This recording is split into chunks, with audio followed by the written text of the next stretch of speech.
ఈ వీడియోలో మనము పైథాగోరియన్ త్రికాల గురించి తెలుసుకుంటాము. వీటిని ఇంగ్లీష్‌లో ఏమంటామంటే పైథాగోరియన్ ట్రిప్లెట్స్ అంటాము. అసలు ఈ పైథాగోరియన్ త్రికాలు అంటే ఏమిటి అంటే, పైథాగరస్ సిద్ధాంతంని సంతృప్తిపరిచే 3 ధనపూర్ణ సంఖ్యలు అని మనం చెప్పచ్చు. అయితే మరి పైథాగరస్ సిద్ధాంతం అంటే ఏమిటి? ఒక లంబకోణ త్రిభుజంలోని కర్ణం యొక్క వర్గము మిగిలిన 2 భుజాల వర్గాల మొత్తానికి సమానం అయితే దాన్నే మనము పైథాగరస్ సిద్ధాంతం అంటాము. దాన్ని మనం a² + b² = c² రూపంలో రాసుకోవచ్చు. ఉదాహరణకు చూడండి, 3, 4, 5 వీటిని మనం పైథాగోరియన్ త్రికాలు అని చెప్పచ్చు. ఎందుకు? లంబకోణ త్రిభుజాన్ని తీసుకున్నట్లయితే ఇక్కడ మనకు 90 డిగ్రీల కోణం అనేది ఏర్పడుతుంది. అయితే దీంట్లోని ఏ భుజం అయితే పొడవుగా ఉంటుందో అదే మనకు కర్ణము అవుతుంది. అలాగే 3, 4, 5లలో పెద్ద సంఖ్య ఏది? 5. కాబట్టి ఇదే మనకు కర్ణము అవుతుంది. మిగిలినవి 3 ఒక భుజము, 4 ఒక భుజము అవుతాయి. అయితే వీటిని ఒకసారి మనము పైథాగరస్ సిద్ధాంతాన్ని సంతృప్తి పరుస్తున్నాయో లేదో మనం ఒకసారి సరిచూద్దాం. ఇప్పుడు ఏమవుతుంది? 5² = 3² + 4² అవుతుంది. 5² అంటే 25 అని మనకు తెలుసు. 3² అంటే 9 + 4² అంటే 16. అప్పుడేమవుతుంది? 25 = 25 అవుతుంది. కాబట్టి వీటిని మనం పైథాగోరియన్ త్రికాలు అని చెప్పచ్చు. అలాగే 8, 15, 17 వీటిని కూడా మనము పైథాగోరియన్ త్రికాలు అనవచ్చు. ఒకసారి వీటిని సరిచూద్దాం. వీటిలో 17 అనేది పెద్ద సంఖ్య అవుతుంది. కాబట్టి లంబకోణంలో ఇదే కర్ణము అవుతుంది. కాబట్టి 17² = 15² + 8² అవుతుంది. 17² అంటే 289 15² అంటే 225 + 8² అంటే 64 అవుతుంది. ఇది కూడా మనకు 289 289 అయింది. ఇప్పుడు మనం మరొక దాన్ని చూద్దాం. 10, 24, 26 వీటిలో పెద్ద సంఖ్య ఏమిటి? 26. కాబట్టి 26² = 24² + 10² మనం రాసుకోవచ్చు. అప్పుడేమవుతుంది? 676 100 + 576 అవుతుంది. ఇది కూడా మనకు 676 676గా వచ్చింది. అయితే ఇక్కడ చూడండి, మరి సరిగ్గా పలానా 3 మాత్రమే పైథాగోరియన్ త్రికాలు అవుతాయని మనం ఏ విధంగా చెప్పవచ్చు? అంటే దానికి ఒక సూత్రం ఉంది. ఇప్పుడు మనం అది చూద్దాం. m>1 అయిన ఏదైనా పూర్ణ సంఖ్యకు పైథాగరస్ త్రికాలు ఏమవుతాయి అంటే 2m, m² - 1, m² + 1 రూపంలో ఉంటాయి. అయితే ఉదాహరణకు చూడండి, m = 2 అయిందనుకోండి. అప్పుడేమవుతాయి? 2 × 2 2² - 1 2² + 1 అవుతుంది.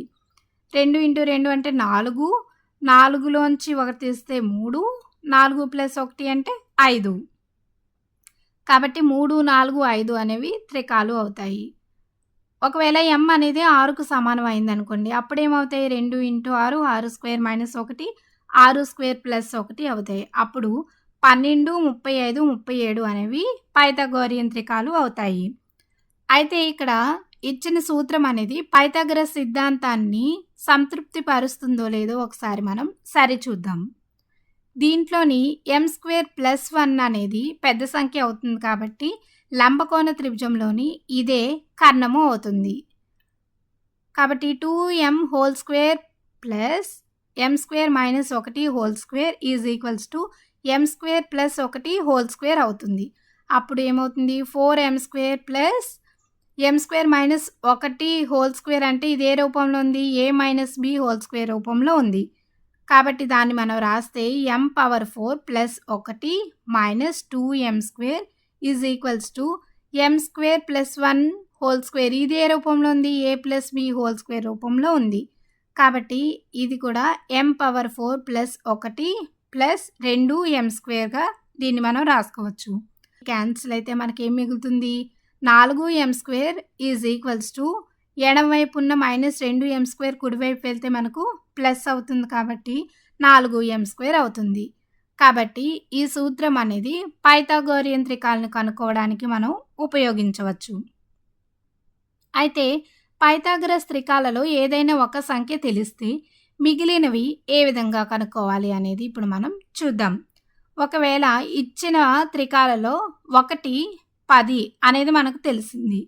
మిగిలిన రెండింటిని ఏ విధంగా కనుక్కోవాలో ఇప్పుడు మనం చూద్దాం. దీన్ని మనం 2m లేదంటే m² - 1 m² + 1 ఈ మూడింట్లో ఏదో ఒకదానికి సమానం చేసుకోవచ్చు. ఇప్పుడు 2mకి మనం సమానం చేసుకుందాం. అప్పుడు m ఏమవుతుంది? 5 అవుతుంది. అప్పుడు త్రికాలు ఏమవుతాయి? 2m అంటే 10, m² - 1 అంటే 5² - 1 అంటే 24 అవుతుంది. m² + 1 అంటే 5² + 1 26 అవుతుంది. కాబట్టి త్రికాలు ఏమవుతాయి? 10, 24, 26 అవుతాయి. అయితే ఇక్కడ మనకు 2m ఉంది, m² - 1 ఉంది, m² + 1 ఉంది. మరి 2mకే ఎందుకు సమానం చేసుకున్నాము? అంటే m² - 1కి m² + 1కి కూడా మనం సమానం చేసుకోవచ్చు. ఒకసారి దానిని కూడా చూద్దాం. m² - 1కి మనం సమానం చేసుకుంటే అప్పుడు m ఏమవుతుంది? m² అనేది 11 అవుతుంది. ఇక్కడ 11 అనేది వర్గ సంఖ్య అవుతుందా? కాదు. కాబట్టి ఇటువంటి సందర్భంలో మనము mని కనుక్కోలేము. కాబట్టి ఈ సందర్భంలో త్రికాలను మనం కనుక్కోలేము.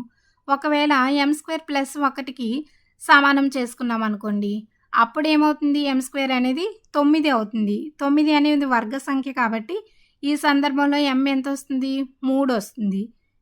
కాబట్టి ఇప్పుడు మనకు త్రికాలు ఏమవుతాయి? 2m అంటే 6, అలాగే m² - 1 అంటే 9లోంచి 1 పోతే 8, 9కి 1 కలిపితే 10 అవుతుంది. కాబట్టి 6, 8, 10 అనేవి త్రికాలు అవుతాయని మనం చెప్పచ్చు. అయితే త్రికాల్లోని ఒక సంఖ్య 12 అయిందనుకోండి, అప్పుడు ఏ విధంగా కనుక్కుంటాం మనం? దీన్ని 2mకి సమానం చేసుకుంటే m ఎంత వస్తుంది? 6 వస్తుంది. ఒకవేళ దీన్ని మనం m² - 1కి సమానం చేసుకున్నాం అనుకోండి, అప్పుడు m² ఏమవుతుంది? 13 అవుతుంది. కానీ 13 అనేది వర్గ సంఖ్య కాదు. కాబట్టి ఈ సందర్భంలో మనము త్రికాల్ని కనుక్కోలేము. ఒకవేళ మనం m² + 1కి సమానం చేసుకున్నాం అనుకోండి, అప్పుడు m² ఏమవుతుంది? 11 అవుతుంది. కాబట్టి ఈ సందర్భంలో కూడా మనకు త్రికాల్ని కనుక్కోలేము. కాబట్టి ఇచ్చిన సంఖ్య ఒకవేళ సరి సంఖ్య అయిందనుకోండి, దానిని మనం 2mకు సమానం చేసుకోవచ్చు. ఒకవేళ ఇచ్చిన సంఖ్య మనకు 35 ఇచ్చారనుకోండి, మిగిలినవి ఏ విధంగా కనుక్కుంటాము? అంటే 35ని 2mకి సమానం చేసుకున్నాం అనుకోండి, అప్పుడు m ఏమొస్తుంది? 17.5 వస్తుంది. కానీ ఇక్కడ 17.5 అనేది పూర్ణ సంఖ్య అవుతుందా? అవ్వదు. కాబట్టి ఈ సందర్భంలో మనం త్రికాల్ని కనుక్కోలేము.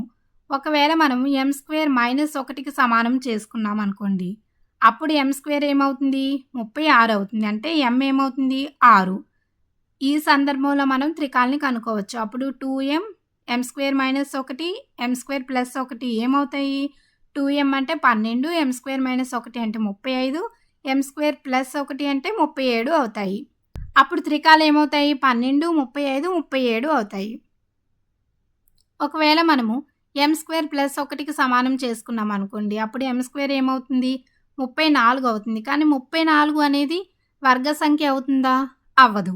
కాబట్టి ఈ సందర్భంలో మనం త్రికాల్ని కనుక్కోలేము.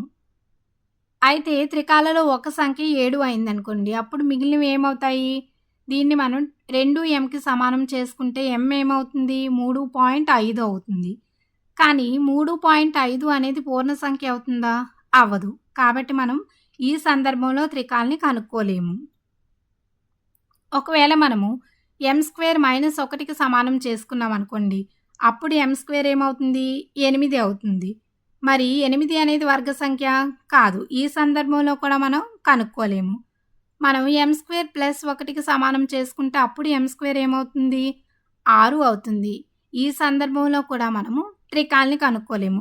అయితే ఇటువంటి సంఖ్యలు వచ్చినప్పుడు మనం ఏ విధంగా కనుక్కుంటాము అంటే, ఇక్కడ చూడండి, పైథాగరస్ త్రికాలలో ఇచ్చిన సంఖ్య బేసి సంఖ్య అయిందనుకోండి, అప్పుడు మనం త్రికాలకు సూత్రాన్ని ఈ విధంగా రాసుకోవచ్చు.